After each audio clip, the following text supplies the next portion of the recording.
Well, good evening and welcome. I think we should make a start to honour those who have made the effort to be here on time and who aren't perhaps stuck on trains or anything like that. My name is Jason Garonsi and I teach theology at Whitley College, and it's my honour to kick things off tonight. This event has been organised by Whitley College and we've been generously hosted by our good friends here at Collins Street Baptist Church. We acknowledge that we meet tonight on unceded Wurundjeri country, part of the Coghlan nation.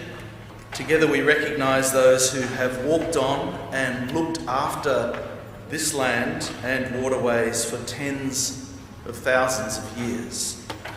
We pay our respects to Indigenous elders and other persons, and we commit ourselves to keep working for a more just settlement between Indigenous people and settlers.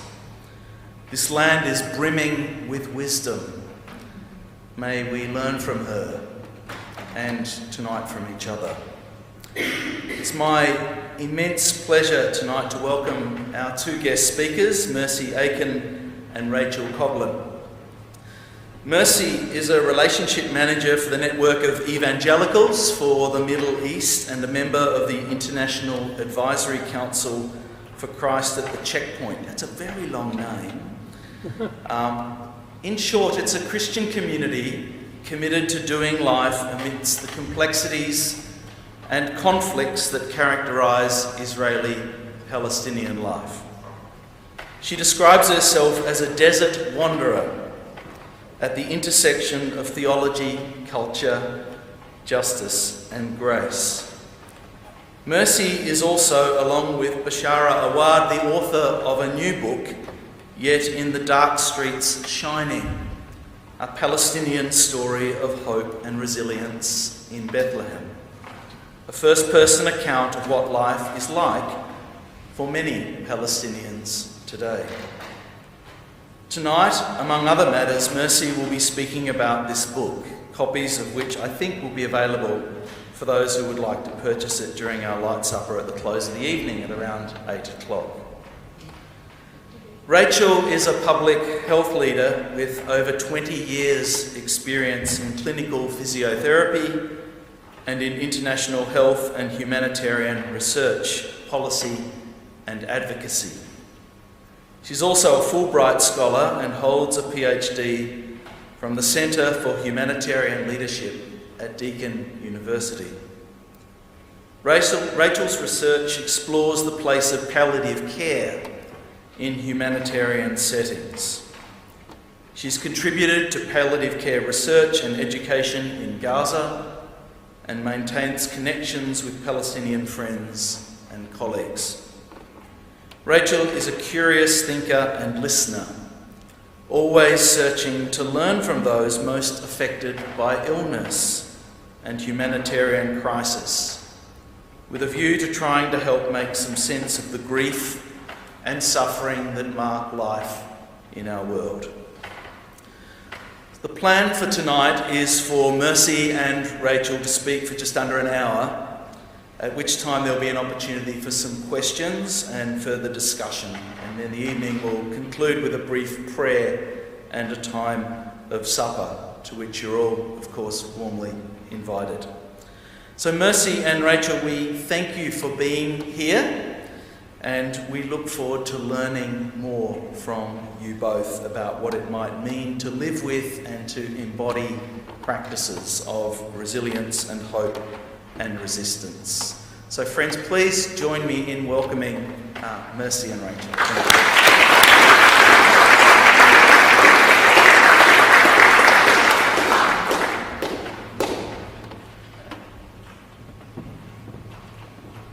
Hello everybody. It's really wonderful to be here. I really appreciate everyone who's made it out on this cold and rainy night. Probably wasn't easy for some of you to be here, and I just want you to know I'm very grateful. I came from a long way away to be here, and I must say I love Australia. You guys are this is a wonderful continent, wonderful people. So it's truly a pleasure to be here. Before I begin, I'm marked by the gravity of the time that we are in relation to the conflict that has been going on for decades now in Israel and Palestine. When my friend Nell Potter with the Palestine-Israel Ecumenical Network invited me to come over here and talk about the book that I wrote with Bashara Awad, the founder of Bethlehem Bible College, it was about a year ago, and we were thinking things are getting really terrible over there. Everything is heightening up. There's this feeling of pressure in the air. Feels like things could explode. And then, of course, October 7th happened, and everything that has happened since then. And here we are. We even talked about, should we do this tour still? And so I came over here, and here we are. Over 6 months now, since October 7th. With no sign of anything abating, the suffering is only magnified. So I want to just take a moment and note, I think, why we're all here. Because all of us really care about the people of Palestine and Israel, the people in the Holy Land, and we want to see peace, and we want to see an end to this dreadful conflict, and we want to see an end to this suffering. So let us remember why we're here. On October 7th, 1,139 Israelis were killed. There are over 100 hostages. We don't even know the exact number of how many of them are still alive, and some of them are children and babies who are still in Gaza right now. Since October 7th, at least 33,899 Palestinians in Gaza have been killed.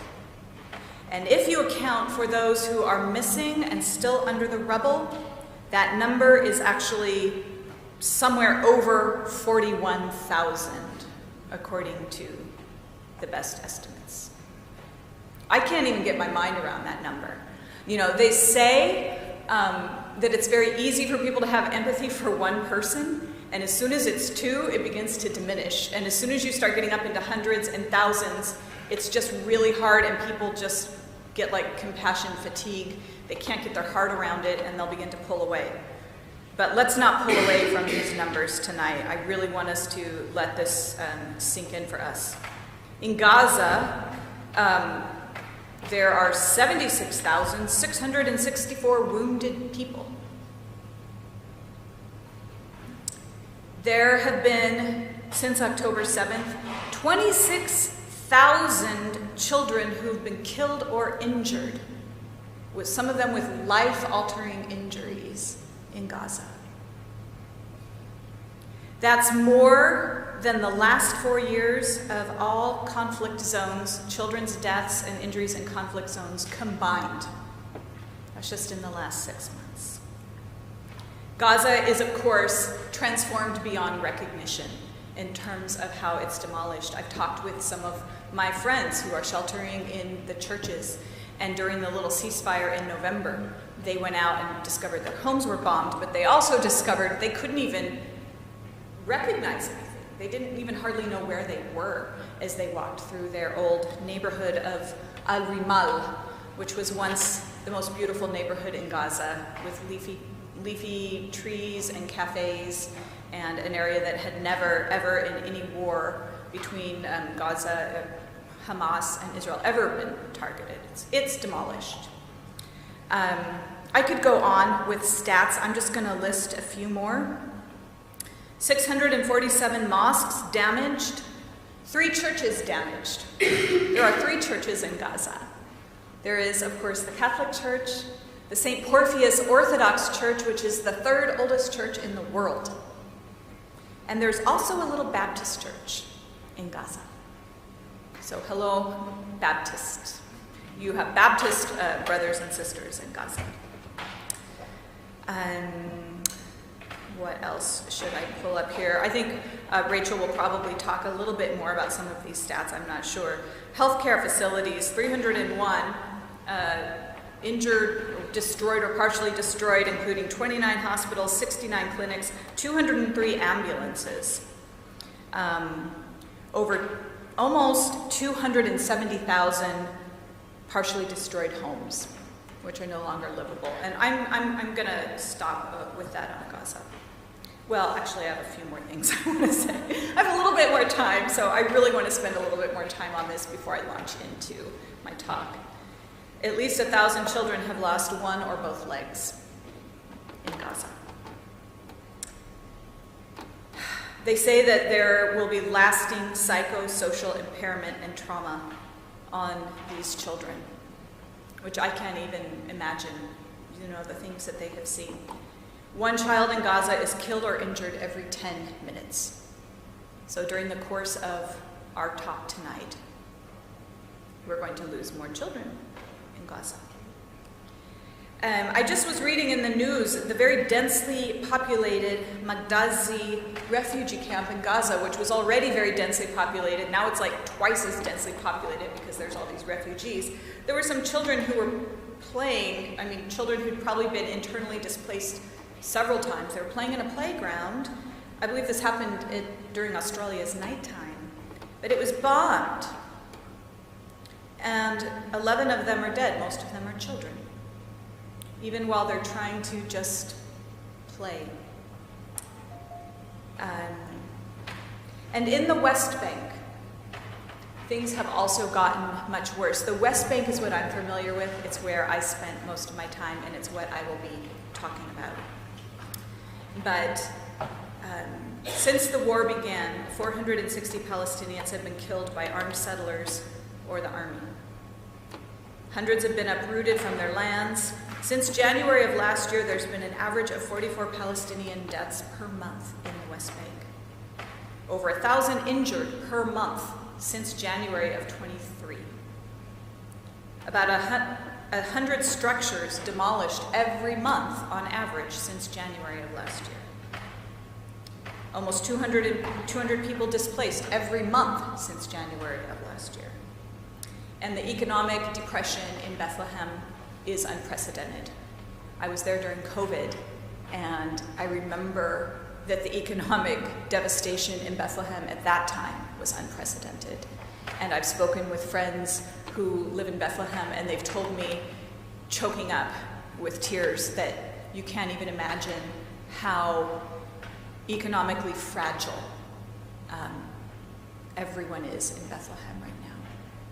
So we're beginning this talk with these thoughts in mind because we want to see an end to this. It's time.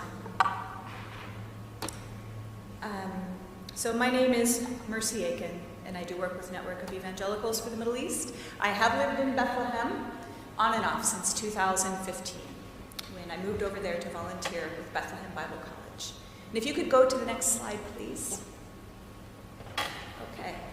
Bethlehem Bible College, that's the college, and that is me with Bashara Awad, the founder of the college. This college was founded in 1979. It's the only Christian college in the West Bank. There has since been Bethlehem University and Dar al-Kalima College and a few others, but this one was started with an interdenominational focus. Only about 1% of Palestinians remaining in the Holy Land are Christian. About 150 years ago, that would have been about 10%. So their numbers have dropped drastically. And this college was started by Bashara, who gathered a group of Christian leaders across the denominational spectrum, from Orthodox to Protestants, and they all agreed we have a big problem on our hands.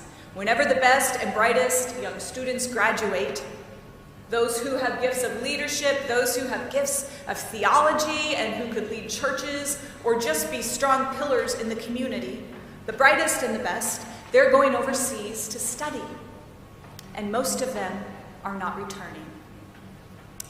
Life living under military occupation is not easy, as you'll see as we continue this discussion. And it's these things that we're going to talk about tonight, many of which have flown under the radar or even the awareness of much of the global church and even most of the world. That, in my view, has played a very significant role. In fact, it is the reason why we are where we are today now, at this tragic impasse in the Holy Land. So, wanting to keep the leaders in the land, they formed this Bible college, and now you can get 2 different master's degrees in biblical studies or Christian leadership. You can also study tour guiding, you can study mass media. And so there are not only Christian students who go to this Bible college, you have to remember they have a very small population from which they can draw, only 1% of the population. Most colleges and universities can take international students, which help the college financially, and it's one way that a lot of colleges stay alive. They bring in international students. Bethlehem Bible College cannot do that. They don't control who's allowed to come in and study. That's controlled by the Israeli visa system, and student visas are just not given for foreigners. So the only in-person students they can have are from this very tiny local population. So they had to get very creative, and they did. Starting in the 90s, they began having an outreach into Gaza. So even before everyone was going online, as we got used to during COVID, they were already pioneering some of this distance learning through video, because they couldn't bring even students from Gaza to come and study in Bethlehem. And the teachers in Bethlehem were no longer, or became increasingly difficult, and then almost impossible for any of them to ever go and teach a class in Gaza. So they began this distance learning program. Then in 2016, they extended their distance learning program, so now it goes across the Arabic-speaking world. And so a refugee from Iraq living in Germany, or somebody in Saudi Arabia, can also study distance through the Bible College. And my favorite part is in 21, just a few years ago, they launched the Bethlehem Institute of Peacemaking and Justice. So this is open for English-speaking international students. If you would like to study peacemaking and justice in the Israel-Palestine conflict from the perspective of Palestinian Christians, with a faculty that includes Israeli Jews and Muslims, you can do the distance course, and then you can go over there on a tourist visa and do an immersion into the reality on the ground. So I just want to invite anybody who's interested in that sort of thing to think about that. Bishara's family is a true picture of hope and resilience. As I got to know Bishara, he's a very humble man. He's very down to earth. He was very easy to be around. The kind of person you felt like you'd known a very long time after just spending maybe an hour or 2 with him. And in this very offhand way, he began to tell me about his story. And I was amazed just to learn about who he was and his very illustrious family. So Bishara is from one of these ancient Christian families that have been in Jerusalem as far as any time could be recorded. A lot of Palestinian Christians like to joke, Western Christians will come up to them and say, "Oh, you're a Christian, when did you convert?" And they'll say, 2,000 years ago. When did you convert? So Bishara is from one of these families.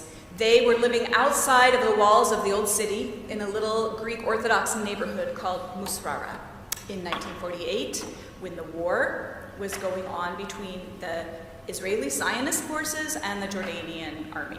And they were fighting over the old city. Bishara's neighborhood, or the section they lived in, became no man's land.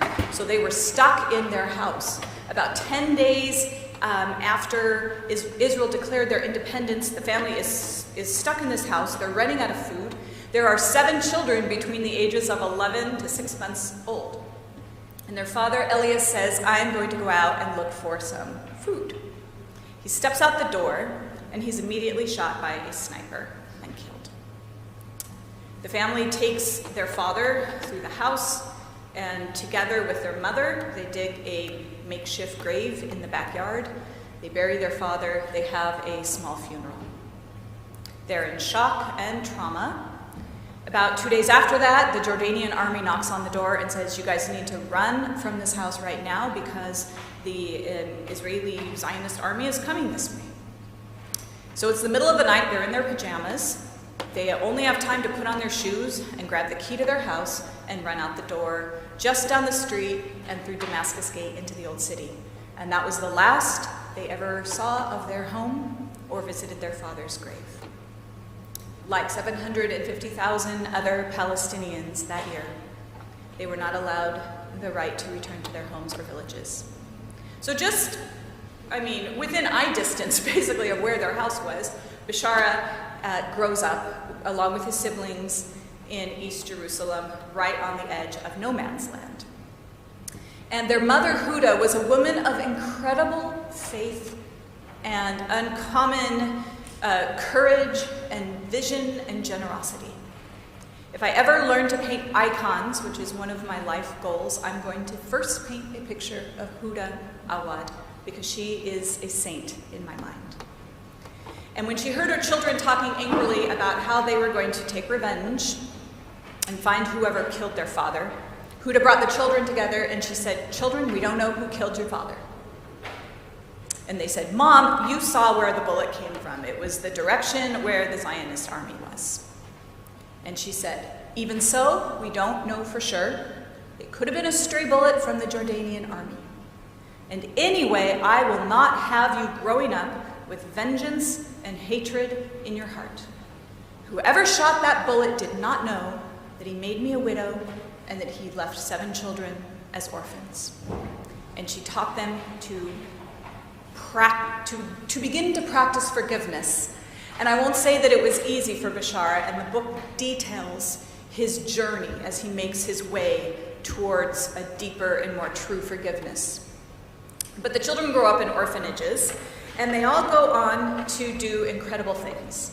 So Bishara studies abroad with a scholarship. He comes back. He ends up starting Bethlehem Bible College, which becomes a pillar of stability within the Bethlehem community. His brother Alex returns to Palestine, and he begins to pastor a church. He's also very involved in leading the college, and he also starts a conference called Christ at the Checkpoint, which invites evangelicals from around the world to come to Bethlehem, actually see what's happening on the ground, and grapple with us. How do we live our faith under the shadow of this separation wall and these checkpoints? What does it mean to be a Christian here? Help us. We need your engagement. So that's what Christ at the Checkpoint is all about. Then their third brother, Mubarak, a very colorful character.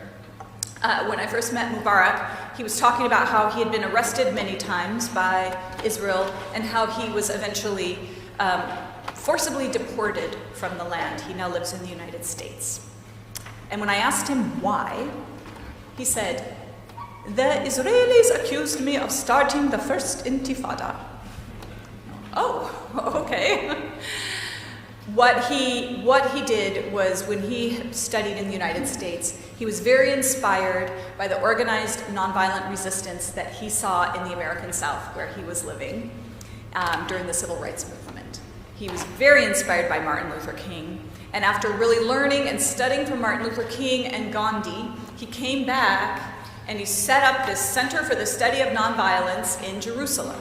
And he began going around telling Palestinians how to get your rights without shooting a gun. Here's what someone digs up your olive trees, we're just going to plant more.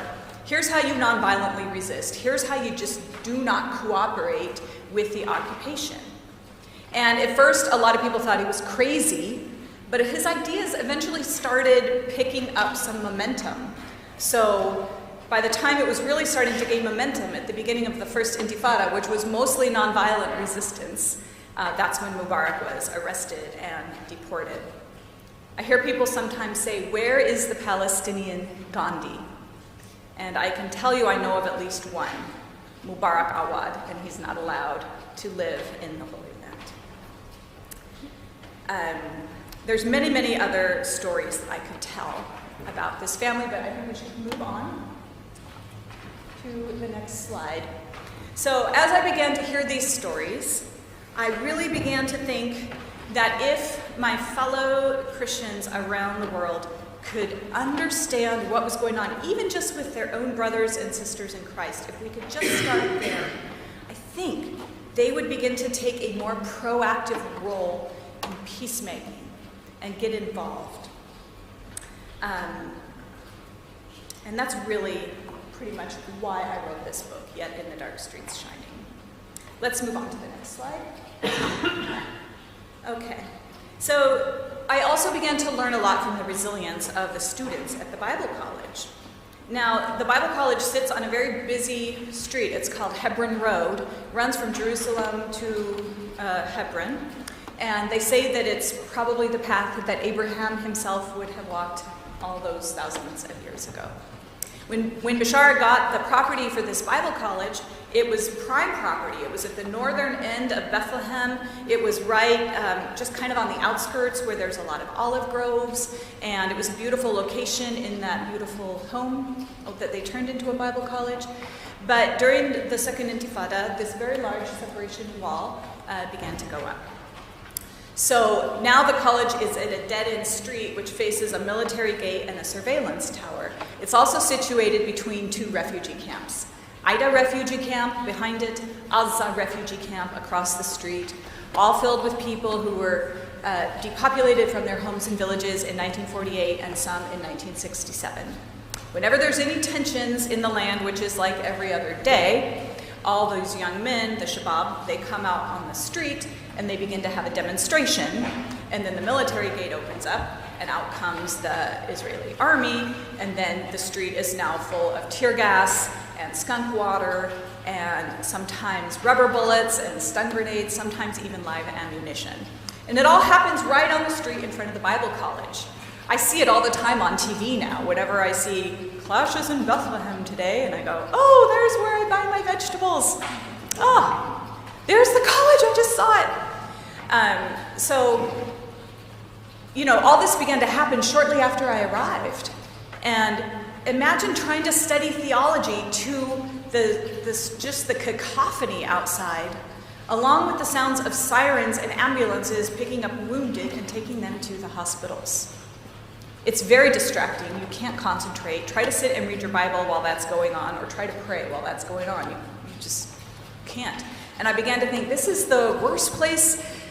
It's too bad that Bashar got this property, because in a way, it's almost like the worst place now in Bethlehem to have this college. It'd be much better if it was further back by the Nativity Church or something. At least they could study in peace and quiet. Because sometimes we'd get locked inside these rooms for like an hour. You couldn't go outside because the air was so toxic. It hurts your face. It burns your cheeks. It hurts your nose. I mean, it's toxic. And it smells like rotting animals and things out on the street in front of the college because of the skunk water.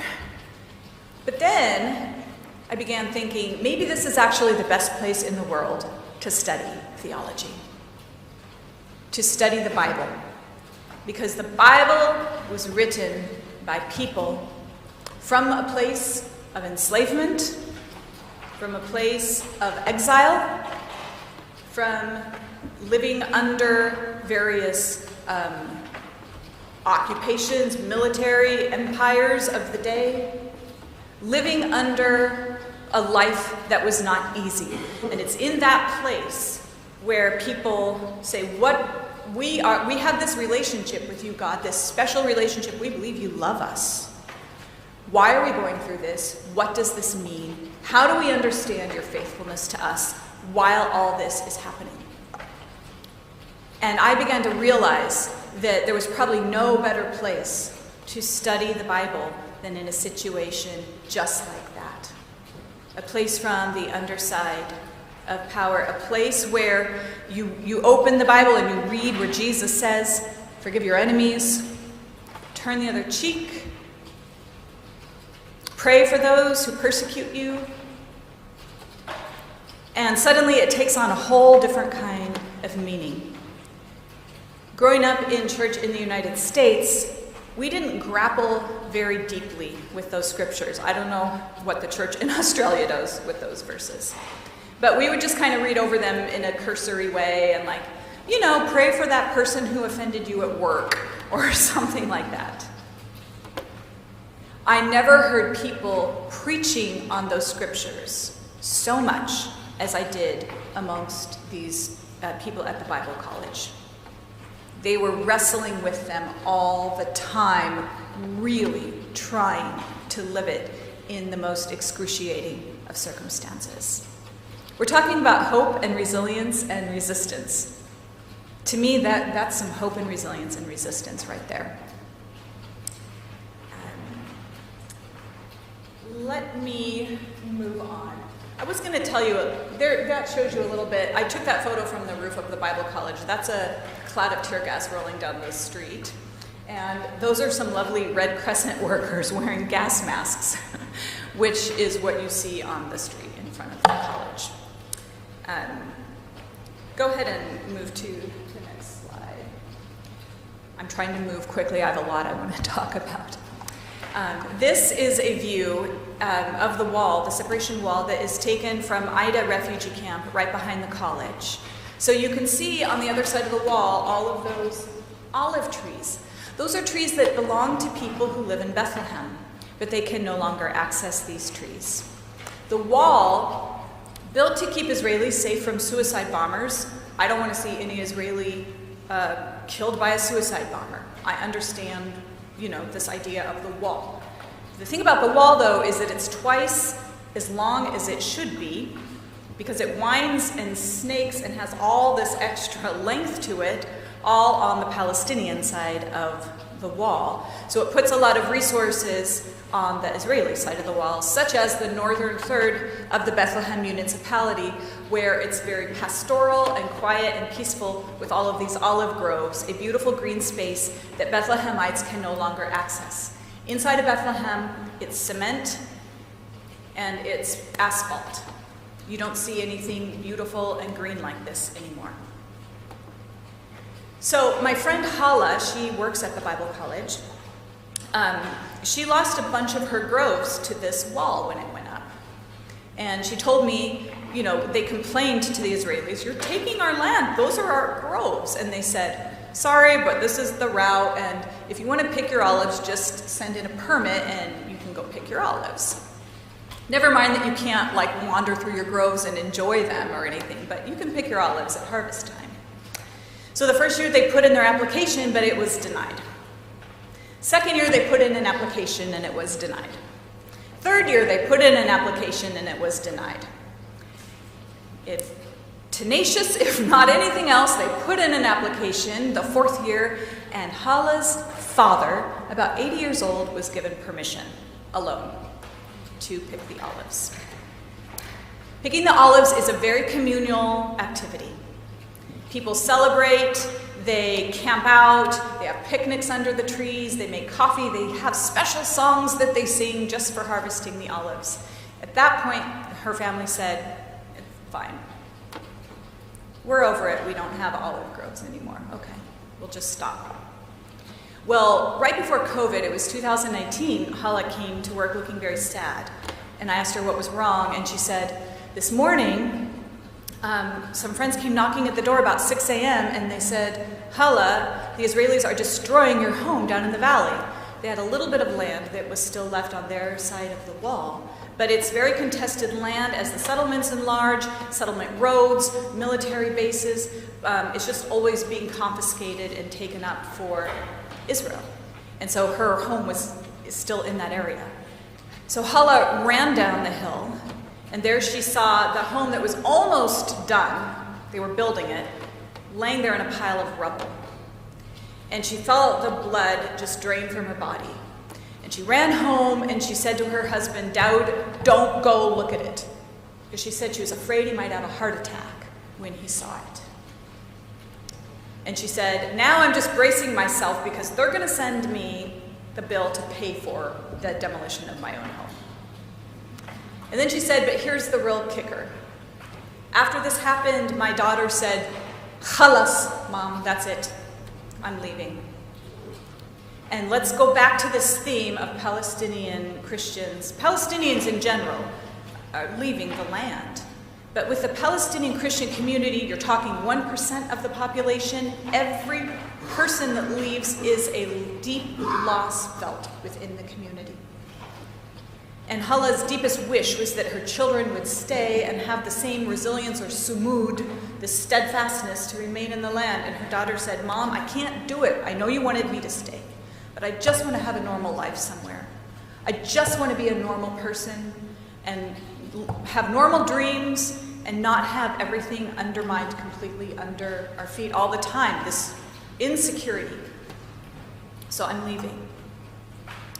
That was also a theme that I tried to put together in Bashara's story, because at the beginning of the story you have this very large family with lots of cousins and brothers and sisters, and today all of them are gone. These are the kind of people you'd want to have in any community. I'm talking upstanding community members involved, doing good things, helping. And they're all gone because visas were denied, or they were deported, or they weren't allowed access, or various reasons. All of them are gone except for Bashara. And of him, only his son Sami Awad, who some of you may have heard of, Sami remains with his daughters, but they, may or may not stay. And that, in a nutshell, is sort of the ongoing tragedy of Palestinian Christians, Palestine in general, but Palestinian Christians in particular, again, because of their very small numbers. Where am I at with time? I've lost track. Can someone tell me how much more time I have? Anyone back there? What? Yeah, I don't know what time I'm supposed to stop. I get carried away talking. All right, I'm going to move to the next slide. I want to talk a little bit about some resilience and some hope and some steadfastness. These are our dear friends. This is Daoud Nassar, and he lives on this family piece of property. Some of you may have heard of them or even been to their farm. They live right outside of Bethlehem, and they have this beautiful farm out there that they registered. Their grandfather or great-grandfather, depending on which generation you're talking to, registered their land in the Ottoman days and re-registered it in the British Mandate period. They're a very strong Christian family. In the 1970s, settlements began springing up all around this farm. Today, the farm is encircled. It's a hilltop farm, which is unusual, and settlements are usually built on hilltops. So there's all these settlements directly around it, and the settlers really dislike having this Palestinian family in the middle of all these settlements, so they've done everything they can to try to uproot them, literally by uprooting their trees. Many times they've uprooted thousands of trees through the years, olive trees, apricot trees. They've blocked their roads so they can't have access. Because of the part of the West Bank they live in, they're not allowed to build any new structures on their farm. They can't dig a new well. They can't have electricity. They just face so many obstacles and restrictions. Sometimes when they're wandering around their property, they'll find a notice in Hebrew stuck on some far corner of the land saying, "You have a court appearance due." Oh my goodness, that's next week. Good thing we happened to wander over here and find it. So there's been this real effort to try to get this land from them. And they have responded with creativity, with gentleness, with hope, and with steadfastness. They have a big sign painted outside of the entrance to their farm which says, "We refuse to be enemies." And they host children's camps there. In the summer, they bring in kids from the refugee camps and give them the opportunity to be outside in some green spaces, which most of those children never get the opportunity. Otherwise, they bring in international volunteers who come and help them plant and replant and just help them maintain an international presence there. And I will add that a lot of the international volunteers who come and stand with them are Jewish people from around the world. So it's very beautiful how they have responded to this conflict in a very, very Christ-like way. So let's move on. I also just wanted to mention that it's not just Palestinian Christians who are doing this hard work of engaging with nonviolence and working for justice and reconciliation, but these are some dear friends of mine who are Muslim and Israeli Jewish, who are also exhibiting the same sort of creative steadfastness and really putting themselves out there, doing very, very hard work of reconciliation and justice. Let's move on. And I wanted also to mention the church in Gaza. As I mentioned earlier, it's one of the oldest churches in the world, the St. Porphyrius Orthodox Church, and the Christian community in Gaza is ancient. It goes back to, the very beginning of the faith, and the Christians who are there directly also trace their lineage back through centuries and centuries and centuries. There's only about 1,000 Christians left in Gaza.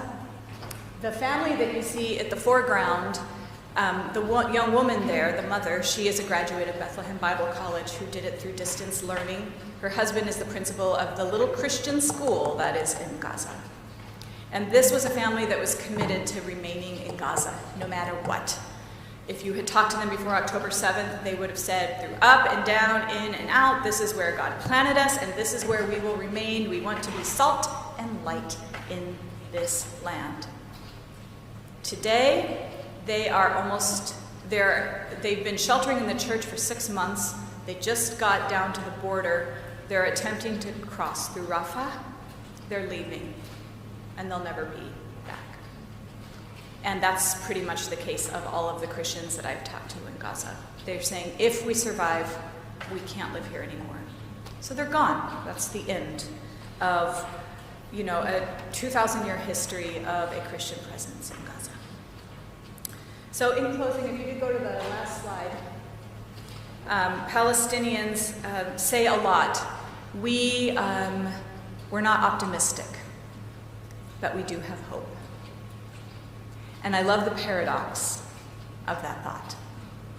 And I've thought about it a lot.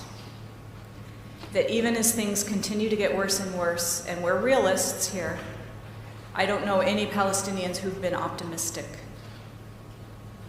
But they retain their hope. And what is their hope? Their hope is in God. A God who sees, a God who cares, a God who knows, a God who understands, a God who feels pain with them. They have hope in envisioning a better future, and maybe we can talk about more of this in the Q&A time. I'm just closing down now. Actually, I'm just going to stop there. I'm going to close with a quote that I hear a lot of Palestinians say a lot about: the arc of the moral universe is long, but it bends towards justice. And I looked up the originator of that quote today. It was actually from a Reverend Parker, who was an abolitionist in the United States. And he said in 1853, he said, "I do not pretend to understand the moral universe. There are the arc is a long one. My eye reaches but a little ways. I cannot calculate the curve and complete the figure by my experience of sight, but I can divine this arc by my conscience. From where I see it, I am sure that this arc bends towards justice." And he said this while preaching to the United States on the eve of a civil war over slavery, which would break out 10 years later. So I just want to leave you with that thought, and I'll be happy to answer more questions afterwards. Thank you.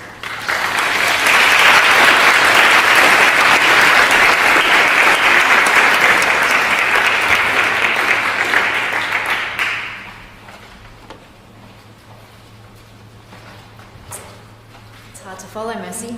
Thank you. Thank you particularly for painting a picture of the West Bank, which we so often don't hear of. The challenges, the sadness, the hope and the sumud, the steadfastness of sticking to the land like the roots of an olive tree. Thank you for the invitation, for being here. I've never been in this church before. What a beautiful space. And I was just thinking as you were talking that the last time I was in a Baptist church was in Gaza. And we were going to the Baptist church because we were heading for the funeral of Dr. Jean Calder, an Australian humanitarian who had made Gaza her home many, many years ago. She was an Order of Australia recipient and the founder of a Palestinian Red Crescent Society college for students with disabilities. Jean died when I was in Gaza in 2022. I had the very great privilege of being by her bedside about 3 hours before she died, and then going to her funeral the next day. We couldn't go to the Baptist church for her funeral. We went there, but it ended up being too small because the entire community of Palestinian Christians in Gaza needed to be at her funeral, and so did all of her Muslim friends, family, and colleagues. So we ended up moving to the Orthodox church, which was bigger. So that was my last experience of being in churches in Gaza, and I've heard many, many stories of the people who have been sheltering in that church, some of whom still remain there, some who have managed to evacuate, and others who have sadly been injured or killed. So thank you, Mercy. So on a visit to Gaza in 2020, a Palestinian colleague gave an emphatic ask to me: we hope that you can share our message from Gaza to the world. Since October the 7th, I've stayed in very, very close contact, daily contact, mainly via WhatsApp and Facebook Messenger with friends and colleagues in Gaza. In early November 2023, our colleague Dr. Hammam Allo, one of Gaza's handful of 3 or 4 nephrologists or kidney specialists, was killed by a bomb strike on his home. He was 36 years old. And Hammam had last WhatsApped me the morning before he was killed, saying, "Your shouting means a lot to us. Please don't stop."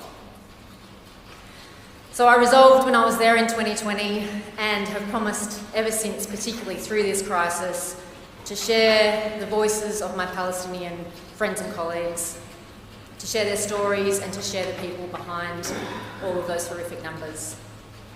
So I want to start with a poem that I wrote a couple of weeks after this current crisis kicked off, using Gazan voices in the very early weeks of the crisis.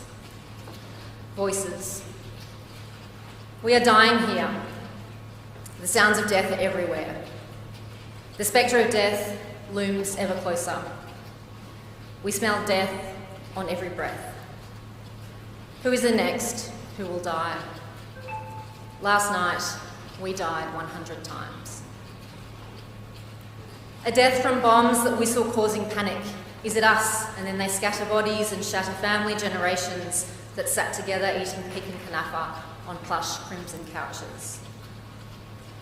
A death from powders that plummet from the sky and blacken and dissolve the soft flesh of children with their newly painted golden fingernails. A death when there is nothing left to mend a bloody wound but medieval stitches and stinging splashes from vinegar bottles standing lonely at Saka Market.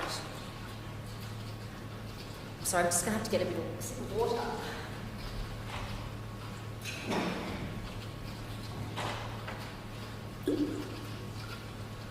A death from inhaling the thick, damp culture broth of hospital corridors. A death in the safe surrounds of schools that used to buzz with painting and marbles and siblings who lie together now in blood-stained shrouds. A death when the cribs can no longer beat in clinical rhythm and the precious newborn takes its last gasp and has no idea what it did wrong. A death from the cancer tumours that prosper in you without chemicals to starve them. A death as the whir of dialyzers come to a halt. A death of a mother giving birth too soon because her body screams with trauma and her PhD can't help her now. A death because you drove an ambulance. A death because your ageing body was too frail to leave. A death because you remained to hug your grandfather. A death because you stayed. A death because you ran. A death because the trucks were too little too late to wet your cracked lips that once paraded juicy colour but now lick only gritty air. Voices. My birthday wish is for my birthday not to be my death day. We write their names on palms and legs hoping their identities will not be forgotten.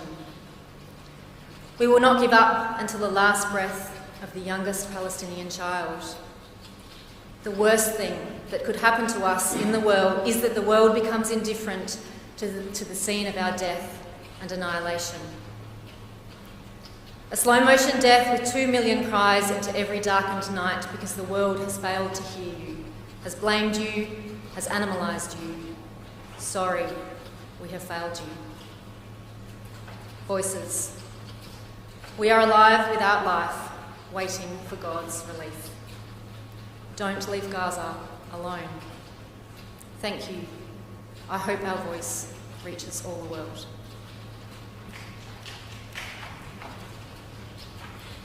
So my work focuses on palliative care in humanitarian crises, and in visits to Gaza over recent years to undertake research and mentoring on palliative care, I've spent time in many of Gaza's hospitals and healthcare clinics. I've had lengthy conversations with health and social care workers, with people with serious illness, their families, with bereaved family members, with academics and translators and interpreters, with my taxi driver, with mums, dads, grandparents and children. I've made many Palestinian friends, some of whom have been killed. On Good Friday this year, March 29th, our dear friend Mahmoud al-Hendi was fatally shot in the chest 3 times by Israeli Defence Forces sniper bullets as he took some dawn air on his balcony. Mahmoud was a father to 8 children, a humble businessman who dabbled in cashew and almond nut imports into Gaza, and a gentle nurse. He was a manager at Al-Ali Christian Hospital, where he was dedicated to improving diagnostic, treatment and care services for women with breast cancer. A couple of weeks before his death, Mahmoud had graciously thanked me and his colleagues for checking in on his wellbeing via WhatsApp. Thank you, and thank you everybody for their concern and love. I love them. So far we are still alive, but we are hungry. Mahmoud died, hungry and seeking evacuation to Australia. Gazans are no strangers to death, not now and not through the years of living under occupation and blockade. As palliative care practitioners, our motivations lie in healing and in recognising our common humanity wherever anybody is suffering. We strive to support people and their families to find peace in dying days and to find hope in the most difficult of times. We're also no strangers to death and no strangers to grief. But the stories that we hear and see constitute the very worst of human suffering, some of the most nauseating deaths, and some of the deepest grief that we have ever known. So how do we find hope in these trampled voices? How do we stay? I want to read an extract from a story from my good friend Dr. Ola Ziara, a Gazan paediatrician, that we wrote together. And we wrote this and we're having it published in a journal before October the 7th, and then we needed to make some very quick amendments as it went to publication. It begins with Dr. Ola's dedication, and this was a late edition. To my dear brother Omar Ziara, a bright doctor, entrepreneur and community advocate who was killed in an Israeli bombing in November 2023. May your soul rest in peace and may your memory remain alive in our hearts. May your unborn child grow up to become the wonderful man that you were. So our piece was called How We Keep Caring While Walking Through Our Pain. I am a doctor from the Gaza Strip in Palestine. I live through acute war and protracted occupation. I work under missiles and through scant resources. I experience risks and dangers and face abominable choices made from nightmares. I know heartbreaking death. As doctors here, we fear, suffer, cry and grieve alongside our patients and their families. This is my story of how we continue to care. Summer 2014, a 52-day war, how to stay and how to keep them safe. The huge bombardment strikes close to the hospital, scattering glass and rubble. It brings an abrupt end to my rare quiet pause for coffee. Are the babies hit? We sprint to the neonatal intensive care unit, our full attention only on those infants, hastily checking every crib. My thoughts are frenzied. What if the next missile strikes us? Will I be able to rescue them all? Will I have time to carry their tiny bodies outside through wreckage and fire? How will I choose who to save and who to leave behind? Could I choose? Will I even be able to think lucidly, act logically for those babies if the fire consumes us? We stay. Somewhere, a house razed to the ground, a mother and her children dead. This time, our babies are safe. Summer 2014, a 52-day war, how to cast off danger and how to find consolation. A missile shatters our neighbour's roof. I'm about to leave home for my evening shift. I check on my shaking mum. She's okay, not hurt, at least. I ring the senior doctor. I'm sorry, I'm coming. I will be a little late. 2 further missiles hit, wiping out the next door building completely. No, don't send an ambulance for me. It is too dangerous. I will come. Trembling through the dust and darkness, I leave on foot to reach those babies. I must compose myself. We are needed there to bring calm, to keep caring. And we gamble our lives to seek distraction and comfort for ourselves. We find solace through unbearable pain in our caring. Winter, spring, autumn, summer, any day, how to question purpose and how to feel helpless. It is an ordinary night shift in quiet times. Tonight all the beds are occupied. All the ventilators are taken, forcing life into small, sick faces. At dawn the phone call comes. A new baby struggling to breathe is on his way. I call around, no more beds to take him here or anywhere, no more ventilators here or anywhere. Bring him here, we will care for him. He's in a very bad way. He needs immediate life-saving care. We take turns manually ventilating him, working to the hissing rhythm of the ambu bag, inflating, deflating, inflating. Our arms ache. We keep pumping the bag, do not stop. The moment when the morning shift arrives is our moment of salvage. We can go home. We've made it through the night without medicines, machines, disposables, or enough manpower, our arms throbbing. We've kept him alive. But he is so fragile. The system is so fragile. We are fragile. Dare I even ask, is it worth it? Is it worth a baby surviving the misery of this overstretched healthcare system, this unrelenting crisis? We keep them alive in a place that can barely offer them the basics.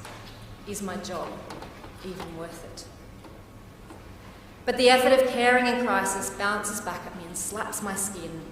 I struggle to forget the babies' faces, their small bodies lying in intensive care.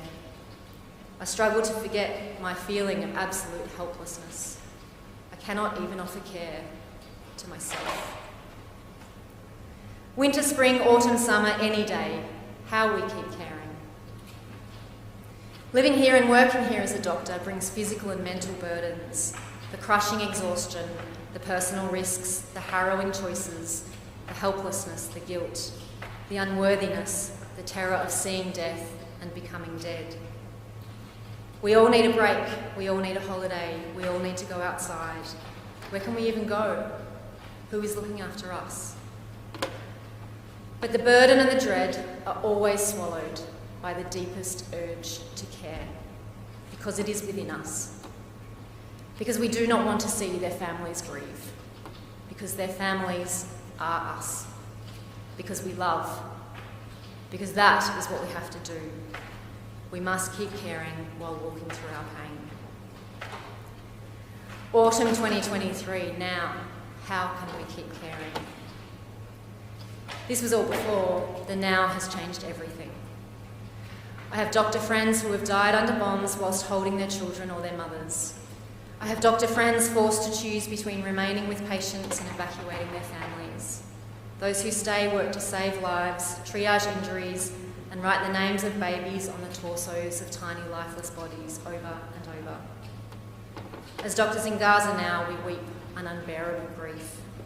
We no longer know if we can keep caring.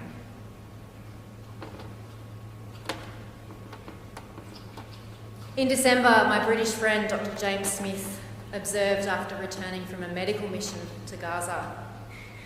Despite these pressures, Nurses and doctors reassure injured children, hold the hands of the dying, console grieving relatives and offer prayers for those killed by Israel, artillery, shells and gunfire.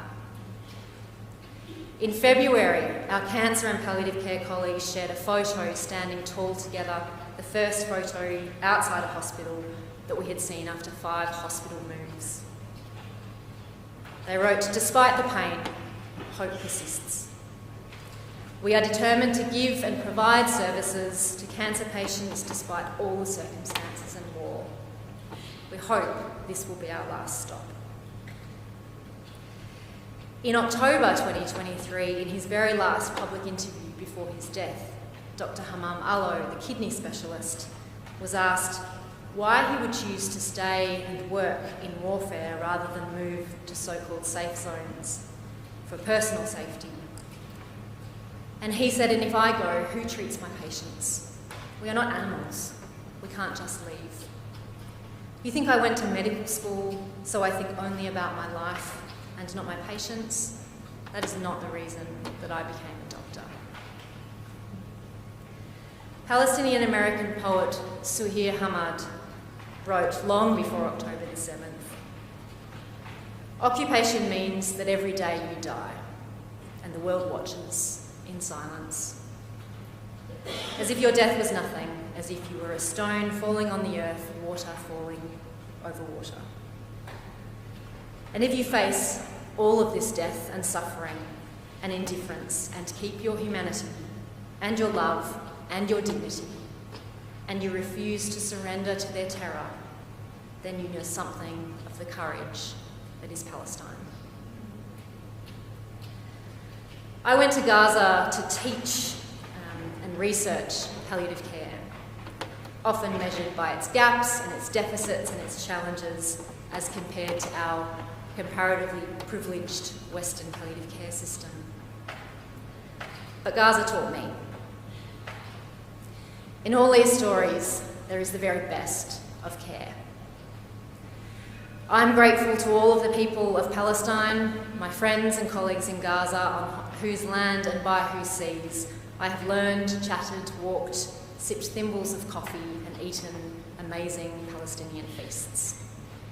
And I'm indebted to them for the constant reminder that dispossession of country and waters is no match for their extraordinary endurance, resistance, selfless love, and hope by courageous force.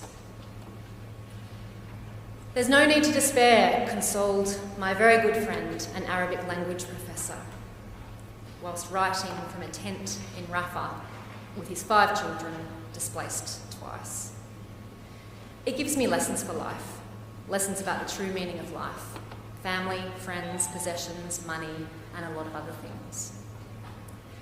On another day, it's Allah that confronts me in my own helplessness. When tears come out, they clear the soul. Exactly as raindrops clean this world, tomorrow is a better day." Thank you.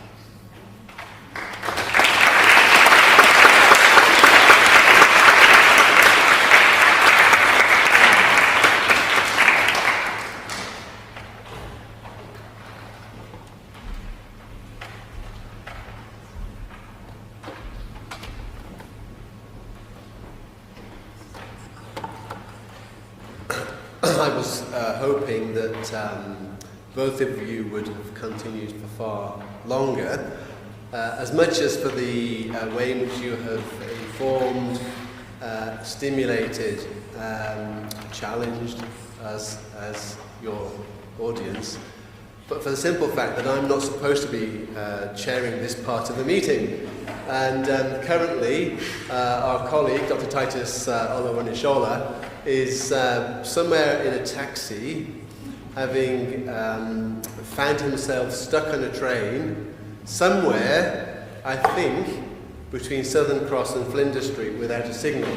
And when he and his fellow passengers were eventually detrained, he found himself in a taxi, and I've been messaging him furiously, saying, "Go, go, go, you can get here." But sadly, alas, it looks like he is not here. And so it falls to me, in his absence, to chair this session. And if you'll just indulge me for a second, I will quickly go to his questions, which might just get this section underway. And of course there is time for Q&A. My name is Darryl Jackson. I'm the interim principal of Whitley College and an associate professor of the University of Divinity. And along with the good folk here at Collins Street, we are hosting this event. And it's been a particular joy for us to engage together with friends here, and I will extend my thanks to them shortly. But as a man under authority, I have before me questions that Titus had originally penned as just a way of getting the conversations underway. Again, I'm hoping that the format that Titus had envisaged, I will in some way manage to capture from the scanned photograph he sent me of the notes on his lap in the back of the text. Maybe there is also some recognition in that act that life is often chaotic, and we've heard so much about that tonight. But I have a question, if I can put to you, Mercy, which is in terms of the common misconceptions that Christians have about the Palestine-Israel conflict. What are the most common misconceptions that you have come across? Let me see if, okay, this works. Common misconceptions. The Israel-Palestine. Can I just, I guess I'll stand up. I think a very common misconception in the United States that I hear a lot in church is this conflict's been going on for thousands of years. This goes back to Isaac and Ishmael, or things like that. Or this is a religious war. This is Muslims who hate Jews because they're Jews, or Jews who hate Muslims because it, so these are very common misconceptions. This is a battle over land and the right, who's going to rule it from a demographic majority is really what this whole conflict is about.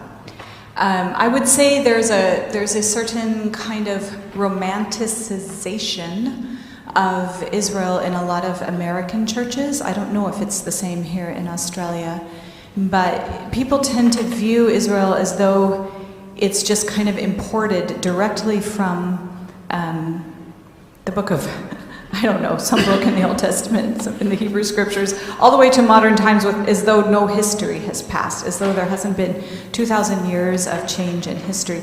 I think there's also a lot of misunderstanding concerning Palestinians and who they are, as though they're all very recent arrivals from the Arabian Peninsula, rather than people who have also dwelt in that land for centuries and sometimes millennia. So yeah, very, very simplistic views and historically erroneous views. I'll keep it at that short. How would you, and I think we've heard some of this again, question for you, America, that how has the resilience, resistance and hope of the Palestinian Christian community and the peacemakers there particularly impacted your own life and faith? I remember before I went to Palestine telling my pastor that, my faith, my Christian faith was shaped at sort of like the pinnacle of global privilege and power. As a North American Christian who is white, I just didn't understand through my own experience the kind of faith that I saw lived out, let's say, in the African American church, which I could admire from the outside looking in, but I didn't understand the feelings that shaped their theology in a very particular way, which ended up being kind of different than the theology that I grew up, which was formed in such a place of privilege. And I remember thinking to myself, it's almost like I'm lacking some type of essential nutrient within my Christian faith, like I'm deficient in something. I don't know exactly what it is, but I feel the deficit, and I want to learn. And so I kind of went to Palestine with that thought in mind. I learned so many things from my Palestinian Christian brothers and sisters in that context.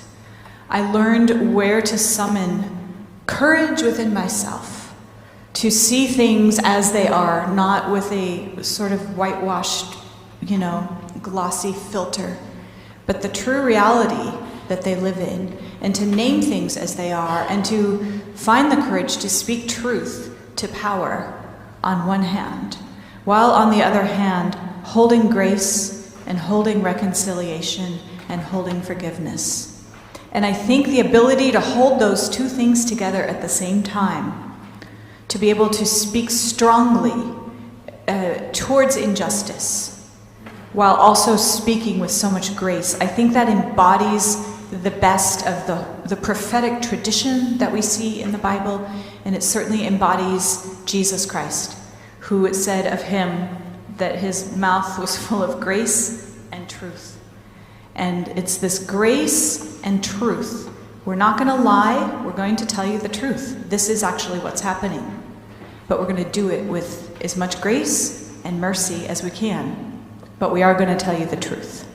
And it's that tension, I think, holding those together, that is where genuine peacemaking happens. And I'm very, very grateful to my Palestinian Christian friends for modeling this for me and for being patient with me as I learned and am still learning to walk in this way. Rachel, if I may, you are one of apparently those wonderful people who are here living in these lands that we now call Australia, that Mercy appreciates.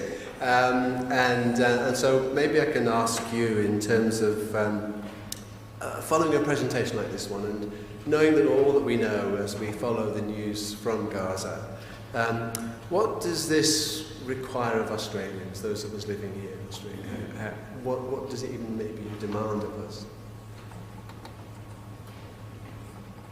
Thank you. It's working. So I think for those of us that for the past 6 months and beyond earlier, who have been turning up to rallies every week, who have been writing to our MPs, who have been advocating non-stop, could find ourselves in a pretty hopeless sort of place, knowing that none of that seems to have made a difference, at least as far as an end to this crisis. But I think that there is a whole lot more room for a peaceful kind of activism, and particularly from faith communities in Australia. I think up until now, it's perhaps been pretty quiet, and there is a lot more room for people to join into that peaceful activism. One of the obviously the immediate need is a ceasefire, and we need to keep calling for that, of course. But as a very practical action, one of the things that we need to see happening is greater support for sponsorship of Palestinian visas to come here, because we haven't been very successful on that so far. So that's a practical action that people could be talking to their ministers of parliament about, to try and push for. But what I have made a very conscious effort to do, and will continue to do, and I think that everybody could be doing, is to share the names and the voices and the stories behind all of those numbers. We saw a huge outpouring of grief and outrage when Zomi Francom and the other 6 aid workers for World Central Kitchen were killed by IDF forces. And whilst we were all grieved and outraged at that as humanitarian workers, knowing that it could have been any one of us, it could have been me if I was there, we need to be equally grieved and outraged by every single Palestinian death and every single Palestinian injury and every single Palestinian being forced off the land that they have belonged to for many, many years. So be outraged at all of those deaths and name those people and share their stories and share their voices. In doing so, we're not only honouring them, because I know how much it means to my friends and colleagues in Gaza to receive daily WhatsApp check-ins, even if it's just, hello, are you still alive? Hello, are you hanging on? Hello, have you found anything to eat today? It means so much to them, and it means so much that they know their voices and stories and names are being shared. Maybe I can invite my friend Titus to the front at this stage, just so that you are aware of the folk who've been involved in arranging this evening. I realise he's probably incredibly stressed by his journey here. Come on, please, Titus. And what I'll just, so for Titus' sake, we've just had 3 of the questions you sent through to me. But I wasn't sure, were you planning to open the floor to Q&A? Well, I'm deeply sorry that... I've explained why, don't I? Just, no need to explain or apologise, we've explained. I'm not taking any questions.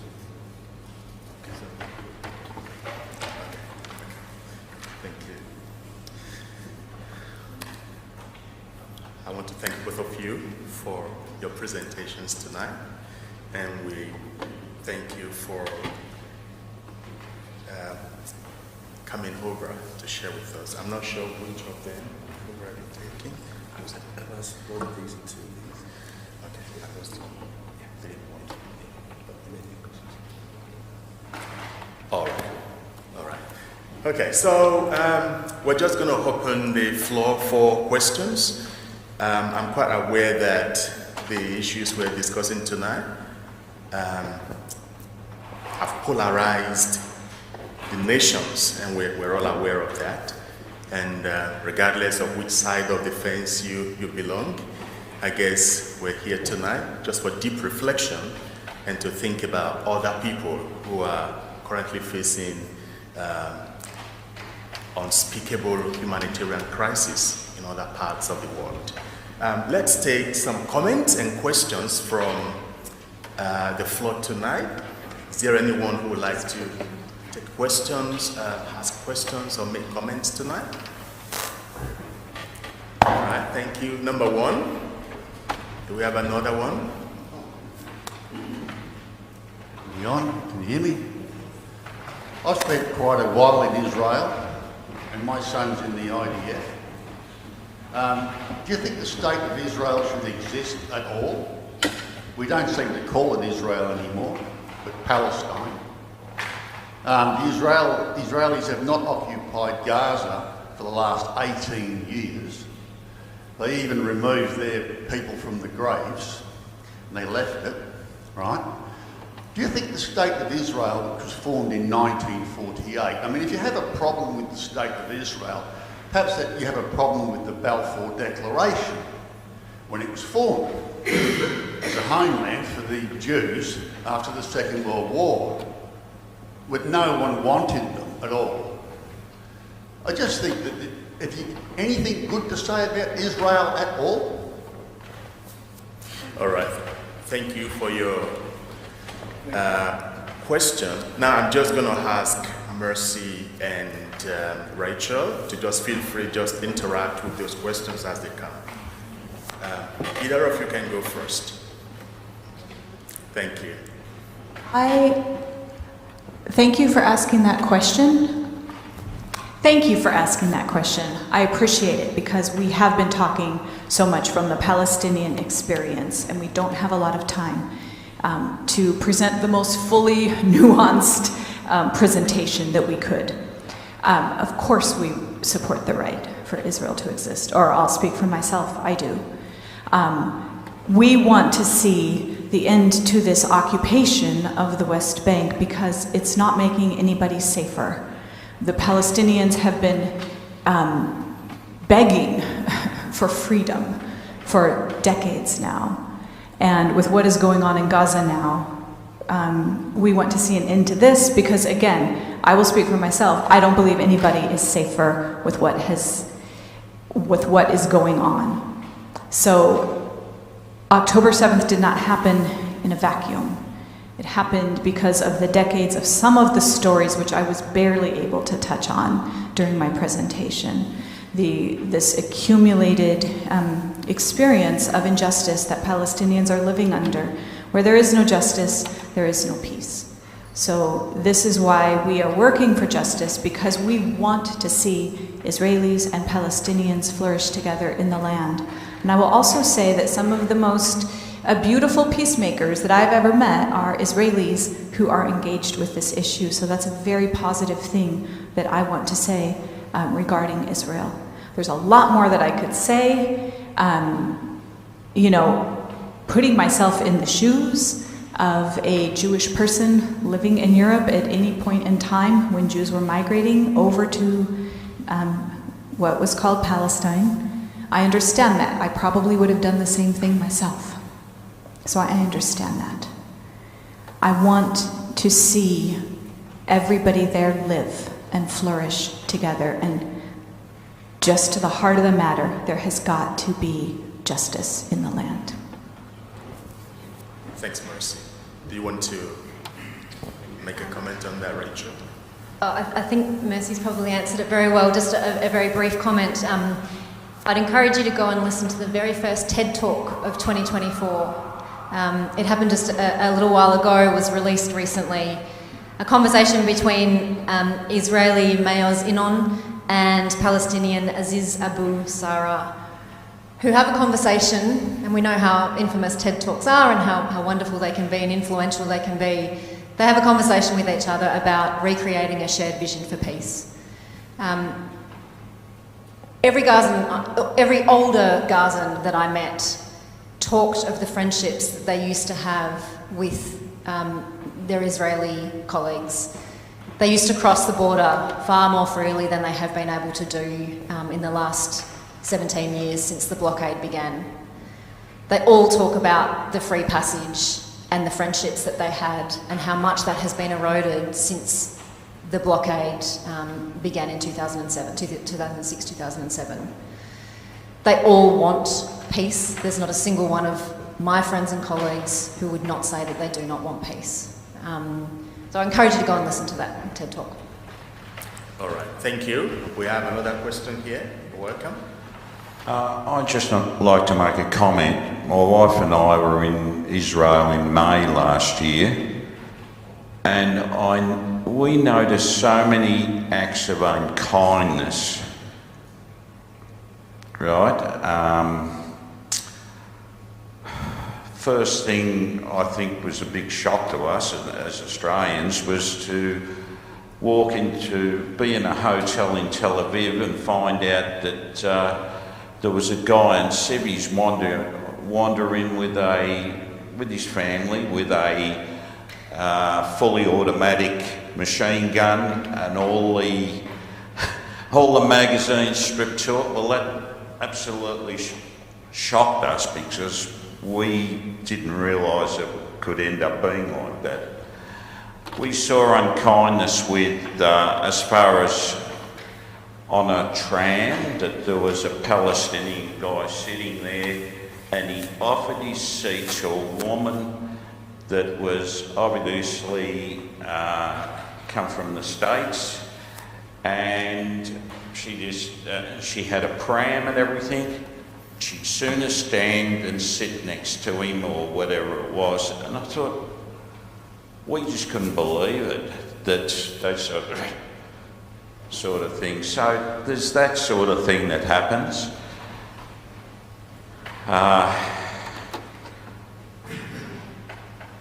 We went into the church at the Gardeners de Stephanie, and we came out, and it happened to be the anniversary of the 1967 war.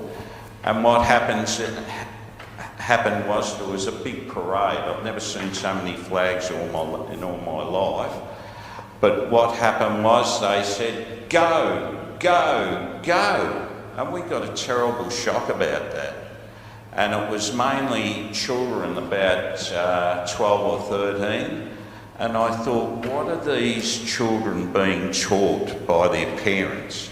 And they were obviously settlers' children. And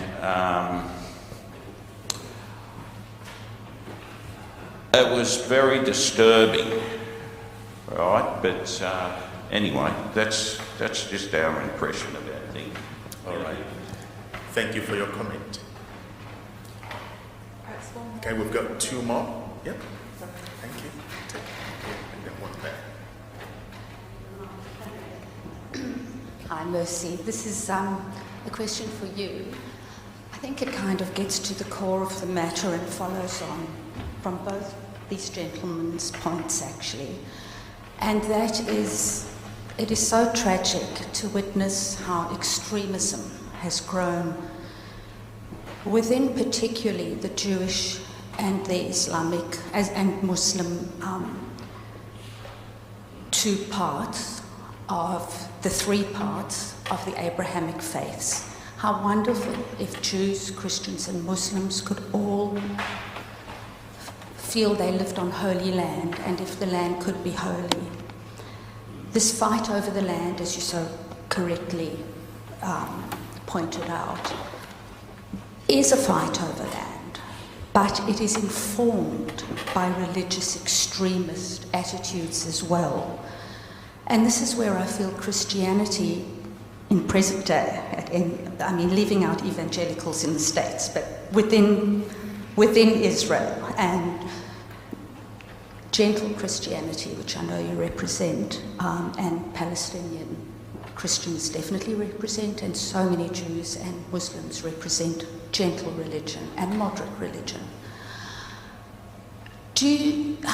What do you feel the role is of your Christian faith in perhaps, I don't know what the right word is, bridging or reconciling or educating the extremity out of religion that distorts religion and the conflict and holiness and creates both Islamic and Jewish extremists as wanting all of the land in an egoic, supremacist way, let's say, which both sides have. I mean, you know, Hamas has hardly made a mention here tonight, but that's what Hamas wants. It wants, it's not just against a colonial state, which, you know, with the framing's a bit problematic, but wants an Islamic supremacist state, and then, of course, the religious extremists in Israel, Jewish extremists, you know, have their Jewish extremism. What do you feel your role as a Christian is in dealing with extremity, and how can we find purity in the three Islamic faiths united again? I'm sorry, that was very long-winded. I love that question so much, though, and thank you for asking that, Jenny, and thank you for being here. Well, first of all, I will say there are a lot of extremists in the Christian world, too, and you correctly mentioned them. North American evangelicals. One thing I want to say to the Australian church, please don't feel you have to follow their lead in any way whatsoever. Please don't, and I don't think anybody here does, but if you do, just step away. You don't have to. Because I do believe it is Christian extremism that has played directly into feeding the extremism also that we see in the Muslim community and in the Jewish community. Because Christian extremism approaching the Holy Land has sort of protected the most extreme Jewish extremists, which have sort of created like this greenhouse in which that mentality can flourish. And that is in part due to the Christian influence. And same with the Muslim, of course. We could talk a lot about the war on terror and all of that from history. So what can Christians do? First thing I would say, let's be real Christians. Like, let's actually start following Jesus. Wouldn't that be beautiful? I mean, wouldn't the world be grateful if we did that? But I would take it back. I think there's so much that we all have in common within the Abrahamic family. And one of the things that I feel when I'm in the Holy Land is like, I just want to sit and learn from my Jewish friends and my Muslim friends. Like, I just want to talk Bible and theology, and I think there's so much more of that type of dialogue that we could help to foster and cultivate. And I do think, you know, what I said about Jesus with the grace and the truth, you know, I do think that we're not the only ones. Jewish people and Muslim people can also embody this. But if we really begin to embody and live into the teachings of Jesus Christ, I know that it can have a powerful impact for Muslims and Jews. Now, a lot of Jews are grateful for the support of American evangelicals on one hand, because, or maybe not, kind of, because at least there are a people group who are standing with Israel. But they know that it's like, we don't want to talk, you know, 4 steps down the line about what you actually see happening here. So again, to call us to really live into the genuine love of neighbor, to really follow the Sermon on the Mount, to actually really live it is such a radical thing, and I believe it can change. One story that's coming to mind is a friend of mine. His name is Mark Braverman. He is an American Jew who speaks a lot in Christian churches, and he actually just challenges us to be better Christians. He's not a Christian, but he loves the New Testament, and he's read it a lot. And how he got into peacemaking was actually through some Palestinian Christians. When he was in Jerusalem, he was very just kind of like, had this sort of one-sided support of Israel. He didn't really understand what was happening with Palestinians. Then he went on a tour where he began to see what they were actually living through, and he just became really furious, and then he didn't know what to do with his Judaism anymore and his identity, and he was feeling very conflicted.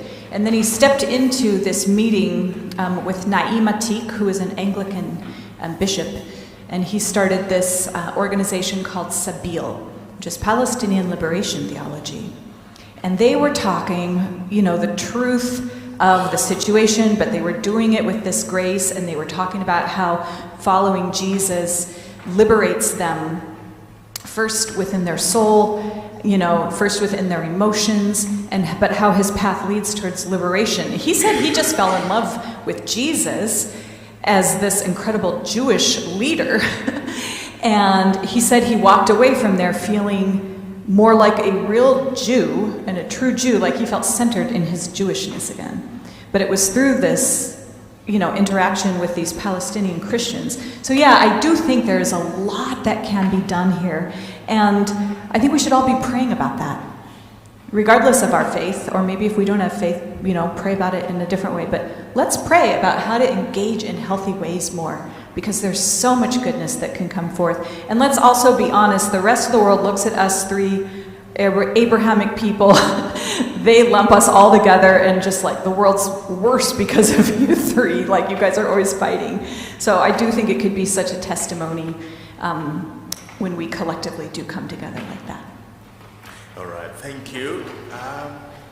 Okay. A question? Okay, so I'm just gonna, all right, we will limit it to 3 more, just for the sake of our time. Is that okay? Thank you. All right, let's start with Jason here. Thank you. And then we'll go to that side. And then I just wanted to thank you both for your just beautiful presentations and the generosity with which you shared and the sensitivity with which you shared. I have a question for you, Rachel, and it's around palliative care. And given your experience in reflecting on the practices of palliative care in difficult parts of the world, what would you want Australian palliative carers to know or to think about or have their vision of their own practice expanded by? Is that working? Yes. Feel free to stand. What a wonderful question. I won't give you my entire thesis findings. Well, I could talk at length.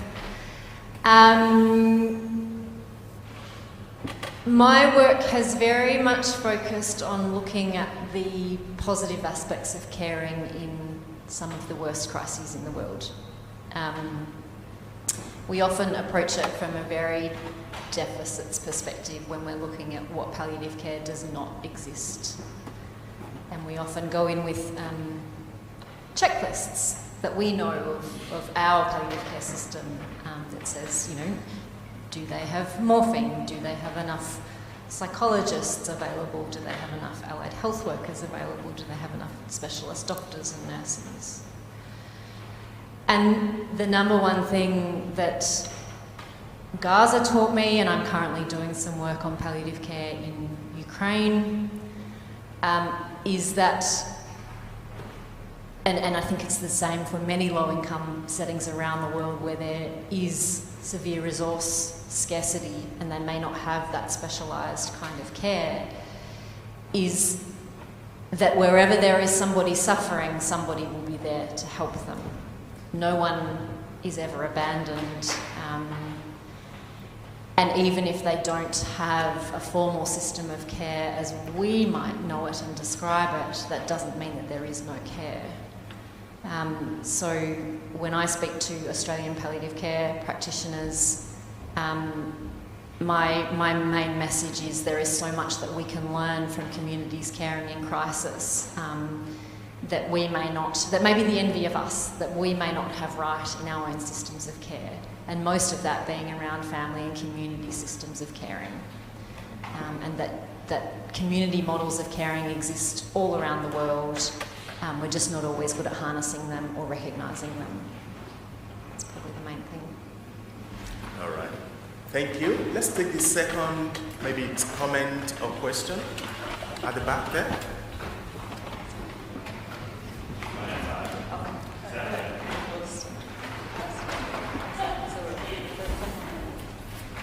Okay, we can take the third one then. Thank you.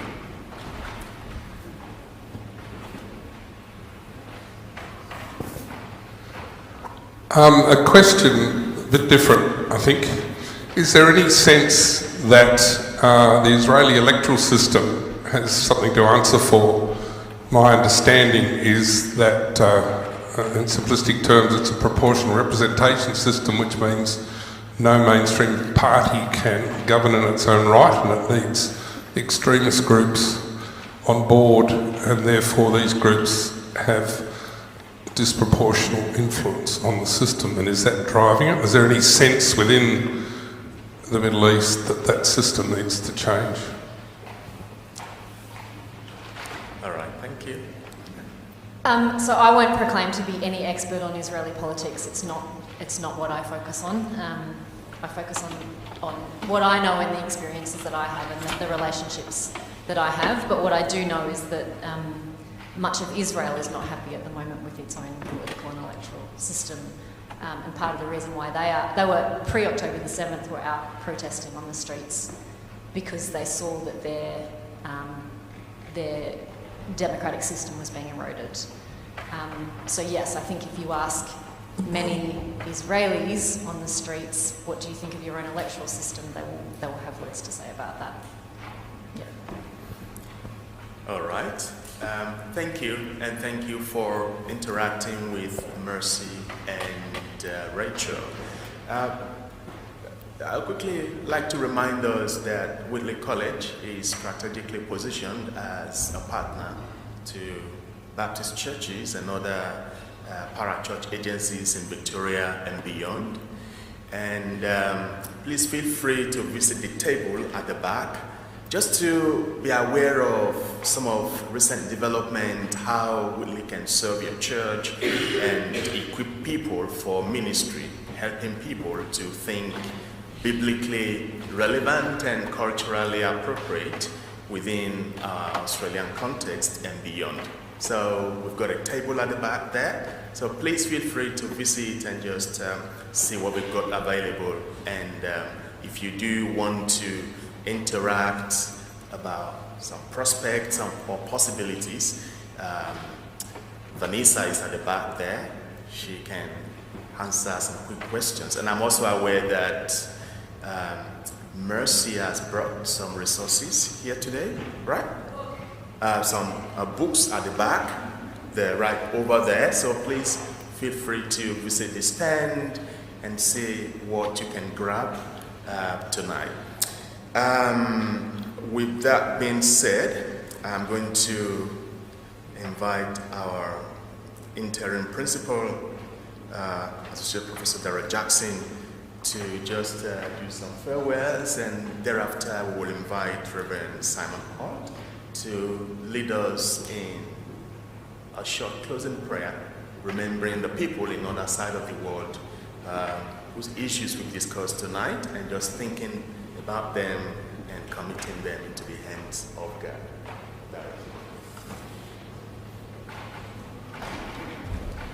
Thank you, Titus. I have the delightful task of giving gifts and thank yous so that we do have some concrete expressions of our thanks and appreciation for both you, Mercy, and you, Rachel. And if I can just thank you on our behalf.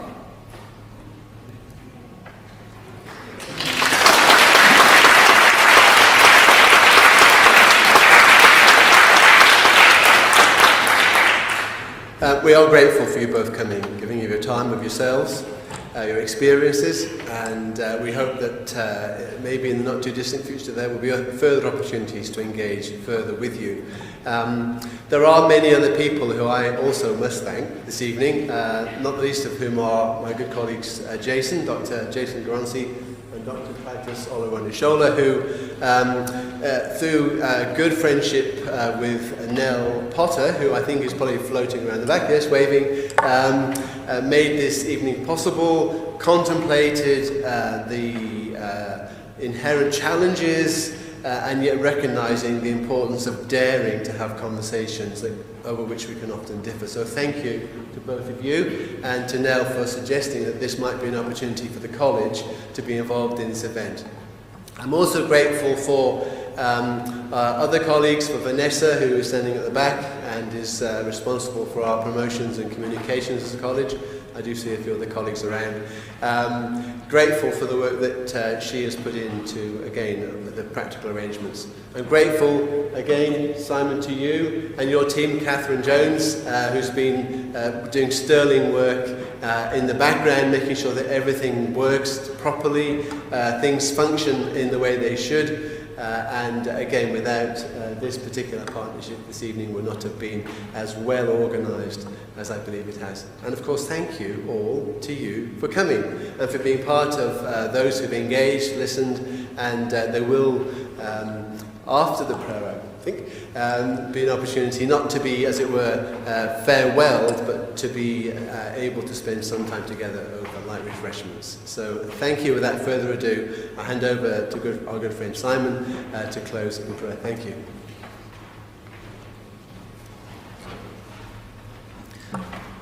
We are delighted to have you here tonight. We are deeply concerned about these issues as a congregation, and to know that we share that concern with others brings great encouragement. Before I lead you in prayer, I invite you into some moments of quietness.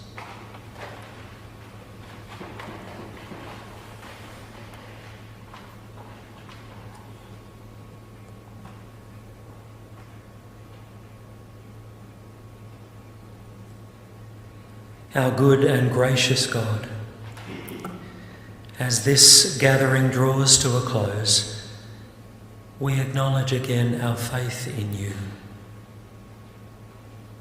You are the source of all life. You are the hope of all humankind. We leave tonight with a new appreciation for your presence in these ancient holy lands, lands that have given birth to the faith that holds us. We long that these lands and their people would know again your peace. And so we pray tonight for the people of Palestine and Israel. We pray for those who are battered and weary, for those who are fearful and angry, for those who cannot see hope or imagine a future without bloodshed. Oh God, that you would grant courage to those who need it most. wisdom to those who seek it, compassion to those at the end of their tether, and hope in every dark corner. O God, stir within us a new resolve to listen when we don't understand, and to see beyond our own ignorance. Grant us humility in our advocacy, courage in our solidarity, and persistence in our prayer. Fill us again with your spirit of grace and resilience. We go now in the calling of your peace and in the name of Christ our Lord. Amen. Go in peace.